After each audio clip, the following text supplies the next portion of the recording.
मैं फिर एक मरतबा कहूँगा चंद्रशेखर राव साहब के लिए कि रेवंत रेड्डी को सुबह में उठे तो काम नहीं, तो इंसान के पास जब कुछ काम नहीं रहता, पदवी नहीं रहती, तो आदमी क्या करता, बोलते रहे दीवानी बिल्ली खम्मा लोची के हिसाब किताब में कांग्रेस वाले पूरे हिंदुस्तान में कहीं मुँह दिखाने की जरूरत नहीं है।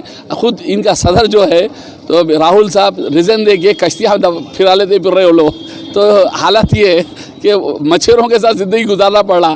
तो ऐसा माहौल के अंदर रेवंत रेड्डी के बातों को आप लोगों का बराए मेहरबानी, क्योंकि अक्सर वो बेहतर होते दीवाने रोडों पे पत्थर मारे तो उनको काउंट नहीं लिया जाता, ना पुलिस केस कर दी, बल्कि पागलखाने में डाला जाता है ऐसे लोगों को। मैं चाहूँगा, आवाम बेहतर जानती है कि कौन आंध्रा की पॉलिसीज़ को आगे बढ़ाने की कोशिश की जा रही है। क्या मैं पूछना चाहता हूँ, क्या कांग्रेस आंध्रा में अपना प्रेसिडेंट नहीं बनाई? क्या कांग्रेस आंध्रा में नहीं है? ये आंध्रा, ये ज़रूर कह सकते हैं कि तेलंगाना राष्ट्र समिति आंध्र प्रदेश में अपनी कोई पार्टी ऑफिस नहीं चलाती, ना कोई वहाँ पर एमएलए है, ना एमपी। कांग्रेस के पार्टी का सदर से लेकर सब कुछ है। अगर कांग्रेस की हुकूमत आती है तो आंध्रा और तेलंगाना को मिला देने की बड़ी साजिश की जा सकती है। इसीलिए कांग्रेस तो हम मर गए तो भी उसको एक्सेप्ट करने वाले नहीं है। हमारे इनायत अली बाखरी, उनका जो बयान था हमारे रेवंत रेड्डी मल्काजगिरी एमपी के बारे में कि भाई उनके पास कुछ काम नहीं है, बिल्ली चुवा लोस थी और कांग्रेस पार्टी पूरी बेकार हो गई, इख्तियार नहीं है, हमारे सदर जो है उन्होंने भी इस्तीफा दे दिए, ये जो बोल रहे हैं उन्होंने, तो मैं इनको ये बोलना चाह रहा हूँ, इतने दिन से आप कहाँ थे? कौन सी बिल में थे आप जो आज निकल के कांग्रेस पार्टी को बोल रहे हैं? और कांग्रेस पार्टी सेकुलर है, 4% जो माइनॉरिटी को देने वाली भी कांग्रेस, हज की ज़मीन जो पहाड़ी शरीफ पे देने वाली कांग्रेस, इंदिरा स्कीम देने वाली कांग्रेस, उस्माननगर का जो पानी जब आया था फ्लड हुआ था, कांग्रेस की तरफ से दबाव डालने से इनके आँखा को झुककर वो पानी निकालना पड़ा मजबूर होके। जब इन सिगरेट के मजीदा जब शहीद हुए, एक खाना की मस्जिद शहीद हुई, आशुर खाना नारकपेट का हुआ, तो ये साहब कहाँ थे? इतने दिन से कोसी बिल में थे, अब निकल के कांग्रेस को बुरा बोल रही। अरे भाई, आप माइनॉरिटी के मुसलमान है, अल्लाह के घर जब शहीद हो गए, जब आवाज़ नहीं उठाए? हाँ, सियासत के लिए अपने ज़मीर को मानना ज़रूरी है क्या? और बाखरी साहब, आप जो हंस के जो बयान दे रहे, बोल रहे कि कांग्रेस ऐसी है, पागल हो गए, इख्तियार पे नहीं आती, अगर आ गई तो तेलंगाना आंध्रा अलग हुआ था, ये सब बेकार है। आपको मालूम है आपके आँखा जो है सोनिया गांधी मैडम के पास जो लड़के है, हाथ बन के ये अलग करे सो है, और हमारे मैडम ही ये दिए सो है आपको तेलंगाना अलग। तो पहली चीज़ तो आप एक अच्छे आदमी है, मीडिया में तो साल में एक बार भी नहीं आते आप, मगर आज कैसा आप 90 के बातों में आ गए, मगर ये बयान दे डाले आप। लिहाजा दिल्ली में बड़ा भाई चाय वाला, छोटा भाई यहाँ पे 90 वाला, 90 वाले के कारनामे क्या है? पेट्रोल पे हो रहा, आवाज़ नहीं उठा रहे, एनआरसी के ऊपर कोई आवाज़ नहीं उठाए, पानी का फलड़ा इनके लोग खा लिए मुरीदा, जब आवाज़ नहीं उठाए, कोई चीज़ पे आवाज़ नहीं उठाते। जितने माइनॉरिटी के लीडर है टीआरएस के, वो लोग का ज़मीन मर गया।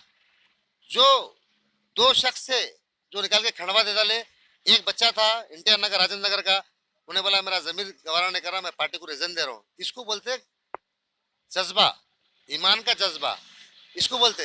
इख्तियार की बात नहीं, इख्तियार तो कब किसका रहा, तेलुगु देशम भी थी यहाँ, आज डेवलपिंग करी, कभी माइनॉरिटी के साथ नाइंसाफी नहीं करी। तुम आने के बाद लैंड ऑर्डर का प्रॉब्लम, ट्रैफिक देखिए आप, कितने एक्सीडेंट हो रहे, कटघरों में आके गिर जा रहे हैं। परसों फलकनुमा में इतने एक्सीडेंट हुए, जीएसएमसी की तरफ से, रोड की तरफ से क्या हो रहा? हाँ, फिर तुम बोल रहे तुम्हारे आखा है। महमूद अली साहब कल बोल रहे हैं कि भाई सेक्रेटरी सीएम है, ये है वो है। अरे भाई, आप लोग बोले तो आपके पास सीट रहती है, हमको मालूम है, सबको मालूम है। और आप एमएलसी के हस्ते कौन से कैंडिडेट को चुने? आप नरसिम्हा राव, पीवी नरसिम्हा राव, उनकी बेटी को दिए।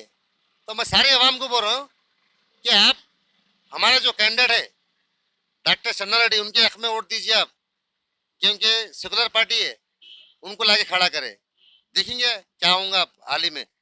मगर मैं जितने भी टीआरएस के लोग हैं उनको ये बोलना चाह रहा हूँ, परसों हाल ही दिन में जो जीएसएम का इलेक्शन हुआ, जब मार खा गए, बड़े भाई जीत के निकल गए ओल्ड सिटी से, छोटे भाई को शिकस्त हो गई, मजबूरन फिर तुम्हारे को कहाँ झुकना पड़ा? यहाँ की जमात के पास, क्योंकि इनका सहारा लेना पड़ा। इनके बेटे बोले ना, हमारी दोस्ती नहीं है, वो नहीं है, फिर सपोर्ट कहीं को लिया भाई? भाई सियासत है, झूठ बोलना सच बोलना चुप करते, सियासत बहुत गलत चीज है। और मैं ये बोलना चाह रहा हूँ बाकरी साहब को, आप ये सिर्फ एक पोस्ट के लिए कर रहे हैं या कहीं के लिए कर रहे हैं वो आपकी जाती मफाद है। रेवंत रेड्डी जो मलकाजगिरी एमपी है, मर्द मुजाहिद शेर टाइगर जिसको बोलते, 15 दिन अचमपेट से लेकर जो रैली निकाले थे पैदल, और आज भी हर चीज के लिए आवाज उठाते। तुम्हारे जो कायद है आखा, उनके जो फार्म हाउस की आवाज उठाने वाला रेवंत रेड्डी है। मालूम तुम्हारे को, तुम कहाँ मुकाबला कर रहे, और पोस्ट पे मलकाजगिरी एमपी है, तुम बोल रहे दीवाने हो गए, एर्रागड्डे में करते ये वो, ये कांग्रेस के बारे में मत बोलो। कांग्रेस सेकुलर पार्टी है और पुरानी पार्टी है। तुम्हारी दौड़ कहाँ तक, यहाँ तक ही से दिल्ली तक है, नहीं आंध्रा तक है, यहाँ तक ही से 6 साल 7 साल हो रहा तुम आके, उसमें क्या है तुम्हारा? 6-7 साल में तुम लोग उड़ के बोल रहे। और एक बात बोलना चाह रहा हूँ मैं, जो मेंबरशिप निकाल रहे हैं, मेंबरशिप जो है हर सियासी जमात करती, मगर 100 रुपये ले रहे हैं, 200 रुपये ले रहे हैं, टक्कर हुई वाले को 2000 देंगे, ये देंगे।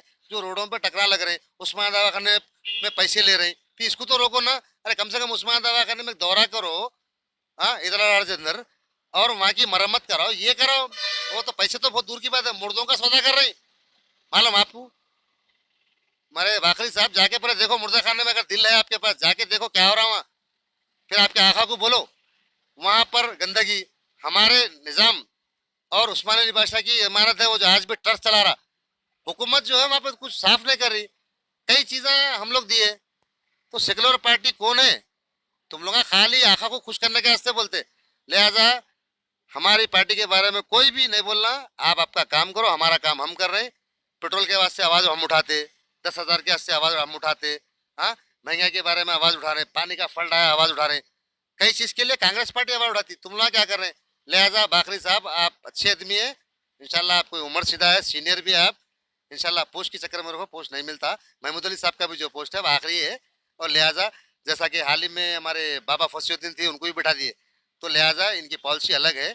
इन्हों बड़े भाई के छोटे भाई है, समझ गए ना बात को आप? बड़े भाई कौन है? सही वाला या 90 छोटा भाई, समझ गए ना आप? होशियार। अस्सलाम वालेकुम। इंडिया फर्स्ट 199 कस्टम स्टोर में आपका स्वागत है। Podium mall, Toli Chowki, ground floor. आप लोग जो भी हजरात फ्रेंचाइज लेना चाह रहे हैं, जो 99 स्टोर फ्रेंचाइज नहीं लिए हैं, वो 199 स्टोर इंडिया फर्स्ट की आप फ्रेंचाइज ले सकते हो, ठीक है। और जो सप्लायर हमसे जुड़ना चाह रहे हैं, जो आपको लगता है कि 99 199 में आपके प्रोडक्ट बेच सकते हो, वो भी आपके लिए वेलकम है यहाँ पर। आप आइए, मुझसे मिलिए। 3 बजे से लेकर शाम के 9 बजे तक यहाँ पर रहता हूँ मैं, और कॉन्टैक्ट करिए नीचे लिखे हुए नंबर पर। नाजरीन, इस खबरनामे के ताउन करदा इजी एक्सप्रेस 99 स्टोर, टोली चौकी, पोडियम मॉल, हैदराबाद। दोस्तों आज ही विजिट करिए easy express 99 store, podium mall, Toli Chowki, ground floor, और हमसे मिलकर जानिए बिजनेस करने का तरीका। होलसेल में आप मुझसे माल ले सकते हो, और फ्रेंचाइज के बारे में जानकारी ले सकते हो, किस तरीके से खोलना है, प्रमोशंस वगैरह के बारे में। कॉन्टैक्ट करिए इस नंबर पे। चलो चले 99 इजी एक्सप्रेस 99, चलो चले 99, चलो चले 99, चलो चले 99 इजी एक्सप्रेस 99, चलो चले। नाजरीन, इस खबरनामे के ताउन करदा इजी एक्सप्रेस 99 स्टोर, टोली चौकी, पोडियम मॉल, हैदराबाद।